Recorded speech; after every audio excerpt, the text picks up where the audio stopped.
Having a solid plan when you're starting your cooking business will 100% help you start smoothly, confidently take clients faster and easier. And that is absolutely not what I did when I started my personal chef business. Hey there, Chef Shelley here. I've had a successful personal chef business for over 15 years after that rough start. And when I'm not cooking for my own clients, I help passionate cooks just like you learn from my mistakes, avoid all that crap, and get paid what you want to do. Cook on your own terms. So listen, I know now as I stumble over my words and have glare on my glasses that I look all smooth and put together. But when I started my personal chef business, I was not at all. My personality type, what I was doing, I was flying by the seat of my pants. I had no marketing plan. I changed everything I was doing all the time.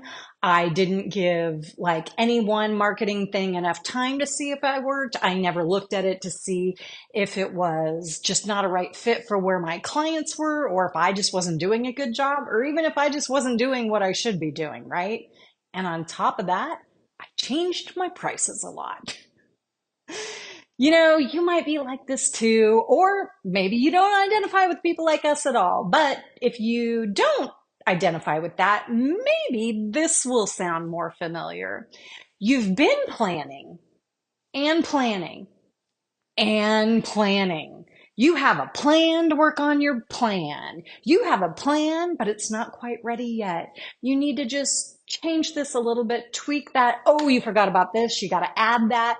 It might not just be right. It's not good enough yet to actually get your business started. But regardless of all that, you've been working on the plan so long, you're not doing any of the actual work. So whether you're my type of person or this type of person or even something different, let's all just find a happy medium so that we can faster, easier, more smoothly get paid to do what we love, cook, right? That's what we're here for. So today I'm going to let you in on 4 little secrets that will help you get a plan and then get through the planning so that you can get to the actual cooking. Secret number 1 is focus time, okay? You have to set aside focused time to work on your plan and finish your plan, even if that is only 30 minutes a day, 30 minutes once a week. That's not the part that even matters. It's not the quantity of the time, it's the quality. If you are constantly getting interrupted, spouse, partner, kids, pets, friends, parents, boss at your real job, there are a million other things going on while you're trying to make decisions about your business or even just a coherent plan. It's no wonder you can't get it done.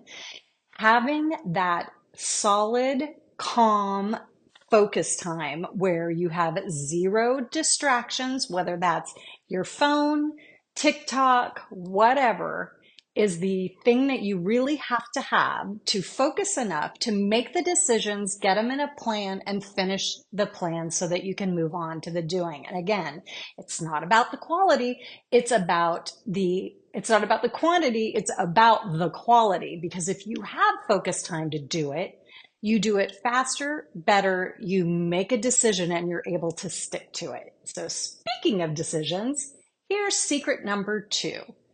Making quick decisions. Make a decision and move on. And here is why. Decisions can get us stuck in analysis paralysis more than anything else. We have this deep-seated fear that if we make a decision, it needs to be right. Because if it was wrong, the whole world's going to come to an end and we're probably going to die. Our business is going to fail. We're going to be ridiculed. We'll have those dreams about being in a huge stadium in front of 100,000 people without our pants on. Maybe that's just me, but whatever your thing is. A lot of people have that where you think you have to make the right decision because if you make the right decision, it will work.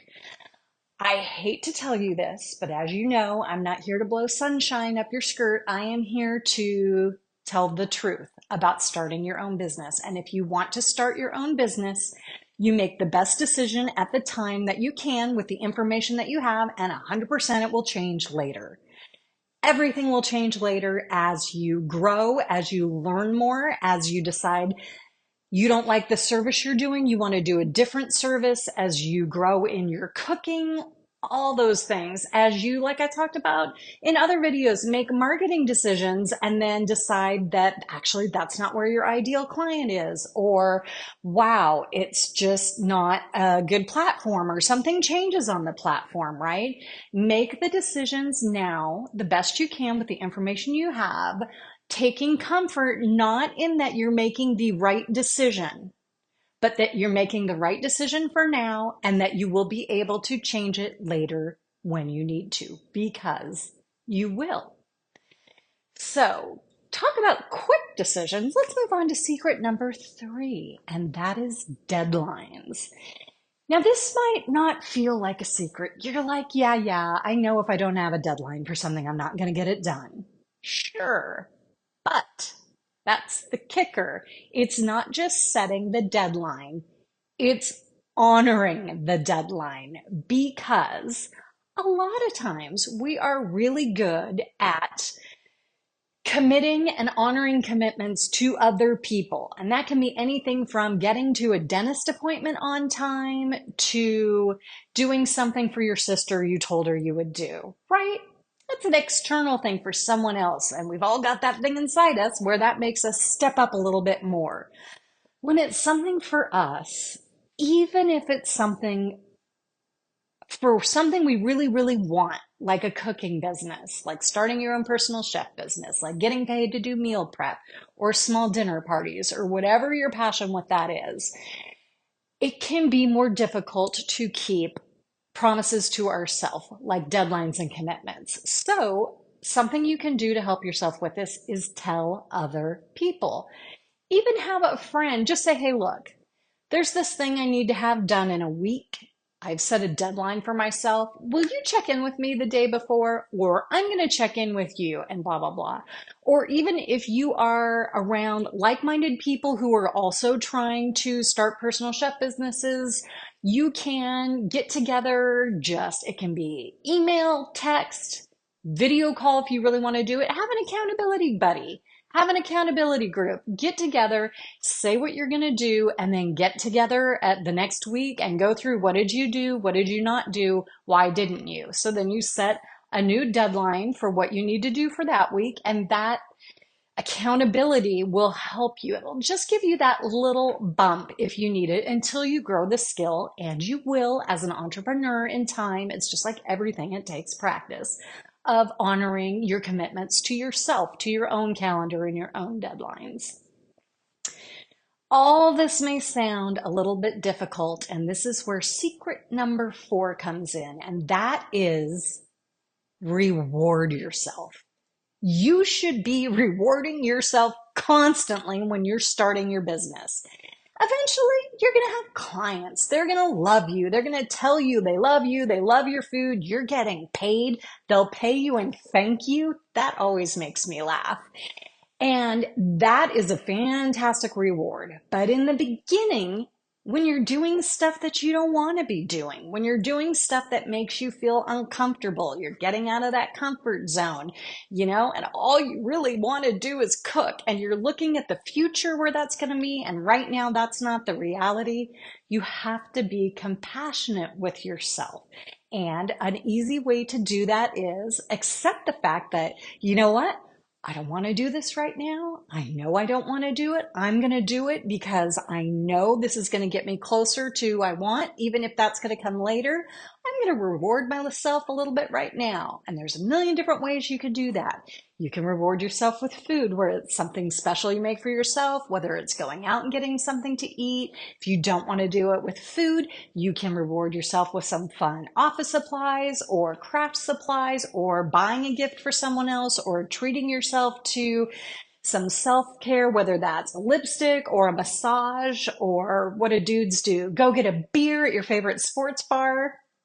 Whatever it is, whatever you love, just set yourself up with a little reward and do it on the regular. Train your brain that even though you're doing something you don't want to do right now, it's going to be worth it.